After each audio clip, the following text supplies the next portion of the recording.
Alright, hello everyone, welcome back to the channel. Today, I will be giving you a full breakdown of the Noche UFC Fight Night Lopez vs. Silva card, starting from the early prelims, working our way down to the main event.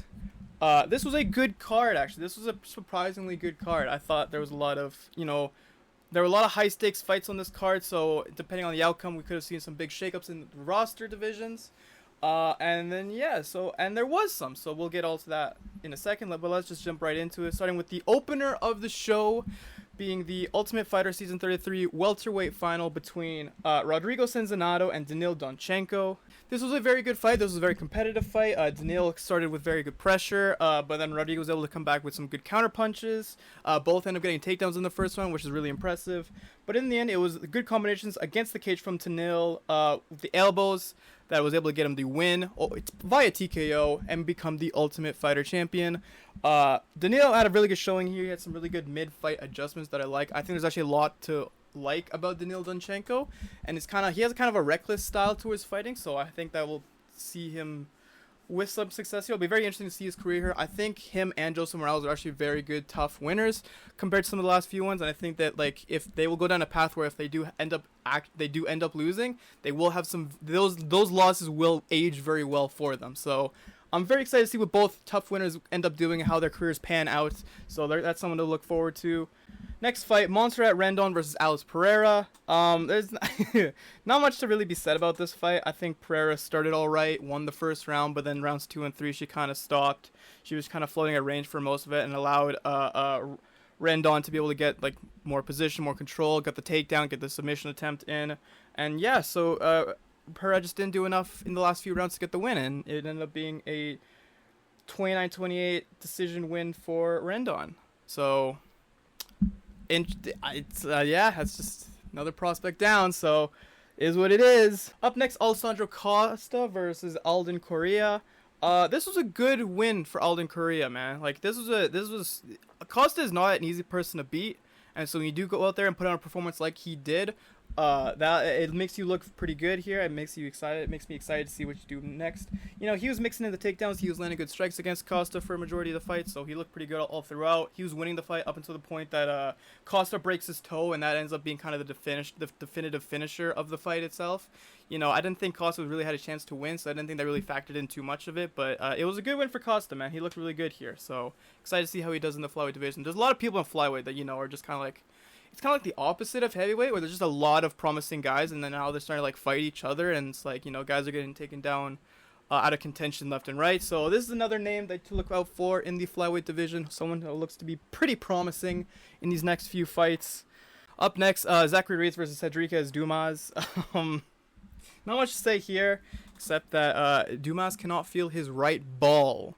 So a minute into the fight, it's not much has happened so far. Reese goes for an outside leg kick that's gonna land towards his hip, but because of the way Dumas is stanced up and him backing up at the same time, he catches it right in the testes there, and that renders him. He gets him so bad. It was a bad kick.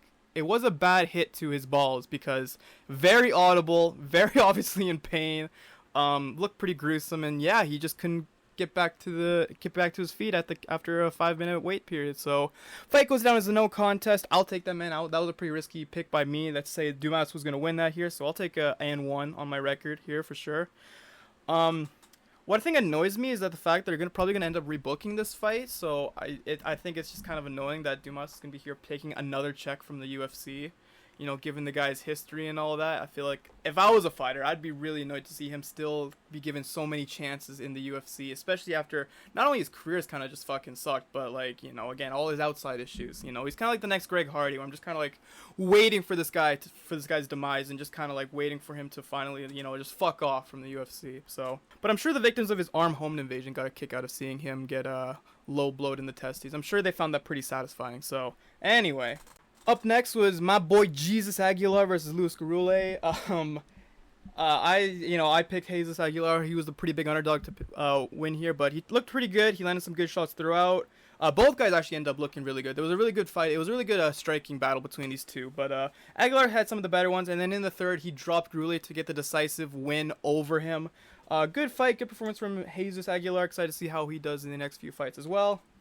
Tatiana Suarez versus Amanda Lemos was pretty boring for the most part, I'll be honest. I think it'd be best broken down that it was just 30 seconds of like some at range strikes of them just not really landing anything. 4 minutes of Tatiana Suarez going in for the clinch and just holding Lemos against the cage or getting the takedown.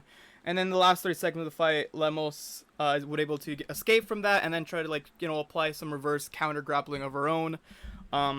It was always like enough to like maybe not make you sure like that Lemos would lose the fight, because I think, you know, Suarez didn't really do a whole lot outside of the clinching and just ground control, cage control here. But in the end, it was Suarez that gets the win here. Yeah, it was just boring.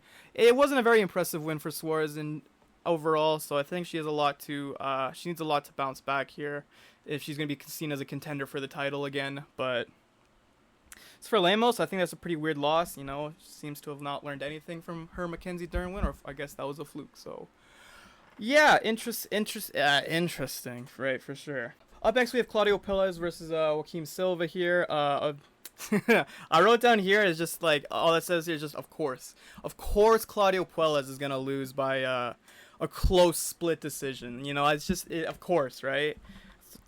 That's what I get for picking him to win the fight. But anyway, it was a close fight. Both fighters actually looked pretty good here, a lot more better than I gave him credit for at the beginning. Puelles started the fight with some good controlling at first, but still was able to fight back pretty decently. He was able to keep it pretty active. I don't think the ref had to step in at any point to ask for more action during the ground game here, so that was good. In the second round, Silva fought pretty better. He was doing well with the striking. He was landing kicks. He was displaying some really good fight IQ, which I think was actually pretty surprising here. He was actually really patient with a lot of the striking he was trying to go for here. And then Puelles also did pretty well on the feet too. He actually showed some striking ability, which I think was a pretty big surprise for someone that usually just goes for leg locks. But he looked really good here as well. But then in the end, Puelles was controlling a lot of the fight in the last round. But then in the end, Silva was able to break free, get some good strikes in, and then eventually get a knockdown on Puelles, which basically won him the fight into the judges' eyes, thus giving him the win. I don't know what this means for Puelles. I think obviously Silva looks really good here, but Puelles, like, he can. I don't know where he goes from here. I'll be honest. I don't see what more he can bring to the table. I guess he still has some things to show, you know, improving on his striking ability, but maybe, like, I don't know if you want to just put him against an upcoming striker, maybe who you want to test the grappling of. I would say maybe. In our feature prelim bout, we have Jose Daniel Medina versus Dusko Todorovic. Look, man, I'm gonna get. It's this point of it. I'm gonna start getting a little bit mean with some of these things here, because things started to go downhill for me pretty quickly with my picks. But this one specifically is just because Jose Medina kind of just fucking sucks, dude. Like he's kind of a shitty fighter. He's like those AI characters, but not like ones of today's AI. It's like the 90s AI that would play for a character when like their controller is idle for a long time. He just does the most basic like he just backs up against the cage the entire fight. He'll throw a fucking like a jab that misses. Look at these numbers, bro. 9 for 25 on significant striking is pretty criminal. And then Todorovic is able to get the double leg takedown, gets to his back and applies the rear naked choke and wins in the first round. So I don't know what more Jose Medina has to offer for the UFC. I don't think he has much. This is a good win for Todorovic, though. I'm really happy for him. He was on pretty big skid here as of late, so it's good to see him rebound. We always need these kind of guys, you know, that can like really just like determine who the fuck shouldn't actually be in the UFC at all. Like if you lose to this guy, you really shouldn't be here. So but again, I'm happy for Todorovic to put on a good performance, show that he still has his value in his fighting career. As for Medina, he can go to Street Beefs or something, I don't know. Moving on to the main card now, we have Santiago Luna versus Quang Lee. Dude, okay, listen, congrats, Luma, congrats. You beat 1-2 Quang Lee in your debut fight, and you got dropped the very first punch you threw, so congrats, dude. Congrats. So Luna got dropped in the first punch. His defense looked pretty poor at the very beginning of the fight, like the first minute or so, but then he started mixing the grappling and he started to take over, apply pressure, get his momentum back on his side again. And then in the end, it would end up just kind of coming like a scrap where just both guys were swinging, trying to see who lands the punch first. And in the end, it was Luna landing with a left hook, I believe, and was able to get the knockdown, get the TKO win over Quang Lee. Commentary loved this performance. I thought he was like super, you know, oh my god, this is the next guy you gotta watch out for, man. Let's calm down a little bit here, dude. This is a guy that he lost to Chris Gutierrez, bro. Like, let's calm doang here a little bit, man. Chris Gutierrez would actually be a really good opponent next for Santiago Luna, but still, man, like, let's just calm down here. Quang Lee is not like super impressive yet, so we'll see. That's good competition. It was definitely a step up in competition for Luna, so I'm happy to see him actually perform well and do that, live up to some of the hype. So good win for him regardless. It was a good look for him. Yeah, like I said, we'll just pair him up with some more bantamweights, man. Let's just keep it going with him. We'll see. Oh, fuck, man. Up next, Alexander Hernandez versus Diego Ferreira. Dude, congrats, Alexander Hernandez. You got another fluke win. Congrats, dude. You look super great there, man. Fuck, man. Here's the thing, right? I was texting someone about this fight, and they had Alexander Hernandez winning, and I was like, oh, that's dumb, dude. CDF is clearly the better striker between these two. And then watching the actual fight itself, I'm watching Ferreira control this guy, put pressure on this guy. He's keeping him at bay with a front kick. He's landing good punches. Alexander has fucking no answer for them at all. He is just fucking lighting this dude up with nothing. He's just running around the circle. He looked like fucking Jose Medina all over again, dude. He did not look good at all. So I was getting cocky. I was feeling confident. I was like, oh, dude, CF's got this in the bag, dude. Second round, I sent a text to this guy that said, you know, hey, look, CDF is clearly winning this fight. He's like fucking looking good out there, man. The second I hit send, CDF comes in for a left hook, right? And then gets fucking rocked with a straight right from Hernandez. Absolutely folded, dropped on the floor. And to add insult to injury, the ref just says, oh, I'm going to let this beatdown continue a little bit more. I'm going to let Hernandez bounce this dude's head off the fucking floor just a couple more times, bro. Give this guy a big fat goose egg on the side of his head to let you know that you picked this guy and you're a dumbass for doing that, man. And then to make matters even worse, I look at my phone, I see the text, it just says, I told you. Oh, man, that's when I started crashing out, bro. That's when I really just started fucking tweaking, dude, because he was losing the fight. Again! He did it again, dude. Like, come on, man. Are you serious? You can't keep getting away with this. This will not work in the long run. I promise you. This will not work. Like, as soon as you fight, that's the reason you chose Michael Chandler to fight, because that's your easiest fucking opponent out of anyone that's in that fucking top ranked lightweights, dude. Fuck me. And then it shows this fucking graphic while he's doing the interview, showing like all the longest win streaks of the lightweight division. It's Paddy Pimblett, it's Alexander Hernandez, it's fucking Nazareth, and it's Ferrer Ziam, bro. This division is like legitimately cooked in like 2 years. This division is so fucking cooked. Like, if Ilya's able to beat Paddy, which I think he's going to be able to do, literally no one's going to take this belt off this guy that's in the UFC currently. Tell me why Ilya Topuria is literally the youngest person in the lightweight rankings right now. He's literally the youngest. Paddy's older. He's got Arman Sarukian beaten by a few months. Rufi's somehow in the rankings, and he's 29. Like, no one is going to beat this guy. It's just, oh, fuck, man. Listen. Biases aside, you know, wrong picks aside, good for Hernandez. He gets another win. He gets another win bonus. It's good for him, bro. He can fight, he's not going to fight Chandler. He can fight, I don't know, dude. A grappler or something. I don't know, man. If he fights Chandler, that'd be like the worst IQ fight you'd ever seen in your life, bro. They would just look like the least skillful fighters you have ever seen, dude. And then, oh my god, then I had to watch this fight, bro. Kelvin Gastelum versus Dustin Stoltzfus, bro. Okay, look. Bottom line, Kelvin Gastelum got the win. He had, in the last 2 rounds, he had harder, the faster punches. He had some good counter grappling. He was able to take control of Stoltzfus' lock. He was able to rock him multiple times. He won the fight, right? Dude, this first round, first of all, before we get to the fight, 5 pounds overweight at middleweight, dude? What is going on with you, man? You said I couldn't cut it in 4 weeks. Buddy, I've seen you take last minute fights and go, make weight and then go to war with people like Robert Whittaker. What do you mean 4 weeks was enough for you to make weight? That's what are you doing, bro? You just are you just at that age? You just can't do it anymore? Besides that, enters this fight. The first round, Stoltzfus easily fucking wins. He's hitting calf kicks. He's piecing Gastelum up. He's got him up against the fence a bunch. He lands a takedown. He threatens a guillotine, and it's like, holy shit, dude. You could not look fucking worse to start a fight. You genuinely could not look worse. Thankfully, again, Kelvin got his shit together. He rallied through. He had his veteran instinct and his fast hands. and he was able to come through with the win. But still, man, not a good look for Kelvin Gastelum. I like Bedtime MMA's decision to maybe fight at light heavyweight. That way you don't have to like cut as much weight, and you still have a strong chin, so you'll still be able to be good here. And you still got fast hands, which is like 50% of what you need to be at lightweight right now. You could probably make it fucking ranked. You could probably be a ranked light heavyweight in 2025 right now if you move up to the division. So I think that's what you should do, Kelvin Gastelum.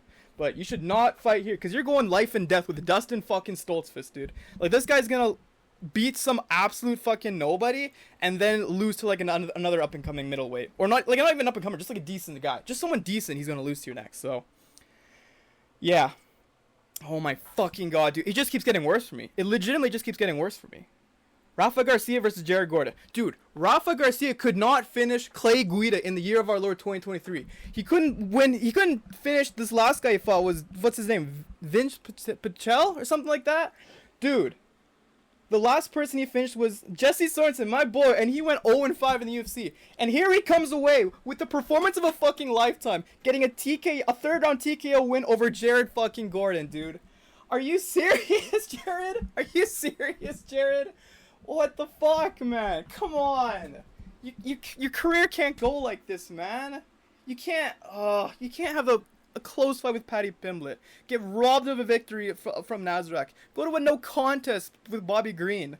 Like, oh my god, this guy should have fought, like, been in like the rankings like 2 years ago, and here he is losing to Rafa Garcia by finish. What the fuck, man? Oh, Gordon won the first round. He was standing and banging, but then all of a sudden when we got to the second, it's like he went on autopilot, dude. His brain just switched off because he just stopped defending any strikes coming at him, like, ever. So, which led to Garcia able to land big shots that, again, he didn't defend himself, and then he was able to split Gordon open with an elbow that definitively won him the round. So he wasn't even looking good on the judges' scorecard, and then he fucking just got TKO because he didn't fucking defend any of the strikes coming at him. So I don't know what the fuck, I don't know what he's doing, man, but it was a good win for Garcia. It was the performance of his fucking career. It was a very good performance. I'm very excited to see what Rafa Garcia has yet to give to us, but he looked very good here. I will give him credit. He looked very, very good. But he was landing good combos and some hard punches that really rocked Gordon a lot, so good for him. Jared Gordon, man, I don't know, dude. I don't know what to say, man. It's just, that's insane. It's crazy that you would lose that way. Dude, imagine being a Jared Gordon fan in 2025, bro. That's me. That's literally me right now. And I have to watch my guy get fucking slumped, get folded by Rafa Garcia, dude. What the fuck? Moving on to our co-main event, Rob Font versus David Martinez. And I guess I have to be the first to say it. I said in my predictions video, I have to hop on the David Martinez bandwagon, bro. This guy's going to fight a guy in top 5 next. He's going to, he can probably beat Song Yadong. He's got a chance against Sean O'Malley. Honestly, probably. Like, I would say that Sean O'Malley would probably read him a bit better, just with he has more veteran experience. He'd be able to read him a bit better and then catch him with like a fucking, like a right hook or something against the cage. But dude, he beat Rob Font. Like, what the fuck? This is the guy that gets through Rob Font? Not Adrian Yanez, not like Jean Matsumoto. This guy gets through Rob Font? Whoa! That surprised the fuck out of me there. So, throughout the fight, at the beginning of the fight, Martinez is very fast. He has very fast hands, dude, which made him look really good. But Font was still applying a lot of good pressure, controlling the octagon. He was controlling the pace of the fight itself, but Martinez really was trying to find ways to catch this guy with strikes. So that looked good for Martinez. Font was landing jabs in the second. He was landing body shots, and he was shooting takedown attempts. Again, more of like the veteran stuff I kind of expected from Font. Kind of started to take over in the second round. But then in the third, Martinez was just slightly more aggressive. He started putting together good combos, which I think was enough to earn him the decision victory over Rob Font. It was a good win. Very, very good win for David Martinez, man. And like I said, I kind of have to be on the bandwagon now, dude. Rob Font is the ultimate gatekeeper of the bantamweight division. So if you beat Rob Font in your second fight on short notice, then like, yeah, dude, like you're gonna go far. He's probably gonna main event a fight night now. Honestly, like I feel like a fight with Song Yadong makes the most sense for him next. That will probably get him a good enough win, and then he can fight the loser of like the next bantamweight title shot. So he could fight Corey Sandhagen, honestly, or the loser of Merab Corey Sandhagen, because Corey Sandhagen is definitely winning that fight against Merab, bro. Definitely. But yeah, Martinez looked really good. I'm excited to see where he goes from here. I think Rob Font will still bounce back really well. He looked pretty good. He still looked good. It wasn't like he's washed or anything. He still looked really good in this fight, but he was legitimately beaten by David Martinez. So I have to give Martinez credit for that. Then finally, our main event. Whew, Diego Lopez versus Jean Silva. Fuck, man.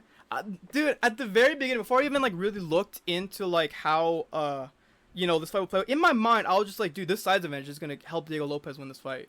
Like, no matter what size, he's 4 inches taller and then like has like a 3-inch reach advantage on Silva. Like, this is gonna win this fight. But I was just too convinced because by Silva's striking ability. I was just too convinced. He just looked so much more well-rounded, and Lopez was just such a guy that, like, he would just stand in front of you, throw a few shots, like, he would try to cut you off at points, but he would mostly just follow you around. He doesn't do a lot of head movement. He doesn't have really great footwork. So I really thought John Silva was going to be able to piece him up a bit more, land some more damaging strikes, even if he's not controlling the octagon. I thought that's what he would have done. I was wrong. I was fucking wrong, dude. I said in my predictions that I thought the grappling would kind of just like counterbalance itself. I thought like it would just equal itself out. I thought, like if someone tried to take down, they'd be able to defend it a bit more. But nope, Silva gets fucking scooped up by Lopez and just fucking slammed on the mat. Lopez has full mount in the first round and starts fucking landing these nasty elbows that cut open Silva devastatingly. It was just it was gruesome. It was scary for a point that I thought the ref was gonna stop it here. Yeah, he just had good ground and pound Lopez at the start. He looked good here. Silva was still trying to do all of his kind of shenanigans. He was trying to go for a lot of glove touches, which Lopez was just not biting at all. It really seemed the guys kind of just fucking hate each other, which is fun, which is awesome.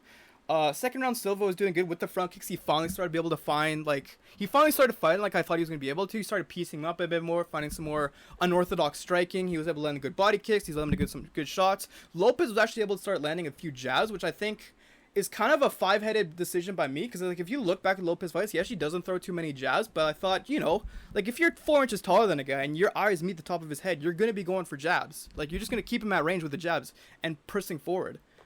That's what he did. So that was a good call by me, I guess. But yeah, man. He was looking good for a while, but then I think he just got a bit too careless in the last few minutes. Silva was. He was just trying to apply the pressure a bit too much. And then Lopez is just such a good, like, fucking smart technical fighter. He was able to come in against the cage, throw a spinning back elbow that grazed the top of Silva's slide, dropped him completely. Lopez again with the ground and pound that Silva just didn't have an answer for, right in the Fighting Nerds corner. Gets the TKO win over Jean Silva. What I think happened at the end here is that Silva went to say some stuff to the Fighting Nerds. I think something about respect, but then the Nerds just took it all fucking wrong and started chatting so much shit. And then it really like Lopez was like, wait, no, I didn't mean it like that. It's all respect. And then, Silva, seeing all this, kind of gets like fucking annoyed at Lopez and gives him a little punch on the back of the head, which I don't know how they're going to respond to that. I do think Silva should face some kind of disciplinary action for that. I don't think he should be fired Paul Daly style, but he should be like suspended or fined for a time because of that move, because that's a really bad look. You shouldn't, Dana White's, he's made sure that you can't be doing that after a fight. But still, really, really solid performance from Lopez. He really looks super keen, super sharp, and super smart with his fighting style, man. Like, he looked really good here, dude. I think it's easy to get caught up in like the Fighting Nerds like hype, obviously, and Jean Silva was definitely the most proven fighter out of all the Fighting Nerds. I think he had the most well-rounded skills and he looked the best. That fight with Drew Dober, man, it's really convincing when you look back and see the kind of striking that Jean Silva was able to put on against a guy that actually was heavier and bigger than him. So, that was a really good win for Lopez. It makes Volkanovski's title win look even better. The fact that he was actually able to escape a lot of Lopez's pressure, be able to counter-strike a lot more and get more damage off on Lopez, because I thought that's how this would have gone against Jean Silva, but Silva wasn't able to. So that's really good for Volkanovski. He actually still looks fucking good and still looks like the guy of old. So that's awesome, but yeah, super happy for Lopez. I don't think he's obviously not going to get a title shot. I don't think he's going to get a title shot immediately. He's going to have to fight one more person. I just wish they just announce a fight already, man. There's like 4 dudes that all think they should have a title shot at featherweight right now, and 3 of them are going to be pissed when they don't get it. So, I need to hear it. I need to hear who gets the title shot, so then everyone can just fight each other, man. Because Rodriguez thinks he deserves a title shot. Evloev definitely deserves a title shot. Lerone Murphy thinks he deserves a title shot after fucking beating Aaron Pico. Whoop-de-doo. And you know, Lopez did it say like I will fight somebody else before I get a title shot. So that's nice of him. Also, fucking Sterling thinks he deserves the title shot after beating the fucking washest featherweight in the world, Brian Ortega, man. Like, I don't know, dude.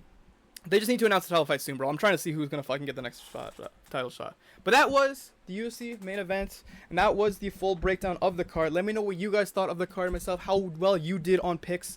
I went 6-7-1 here, so which is just kind of mediocre. I fell off completely in the main card, dude. I was going through it. When I saw Jerry Gordon get TKO, I was like, this is fucked for me, bro. Like, literally, and then, you know, Rob Font loses. Gene Silva loses. It all got fucked. Only Kevin Gastelum actually held out for me, so I guess that's good for him, bro. But let me know what you guys thought of the card down in the comment section below, what you thought of it. I have a lot more combat sports stuff to talk about because a lot more went down over the weekend, so if you want to see more from me, subscribe to the channel. But that's going to do it for me, man. I will see you guys in the next video. Goodbye.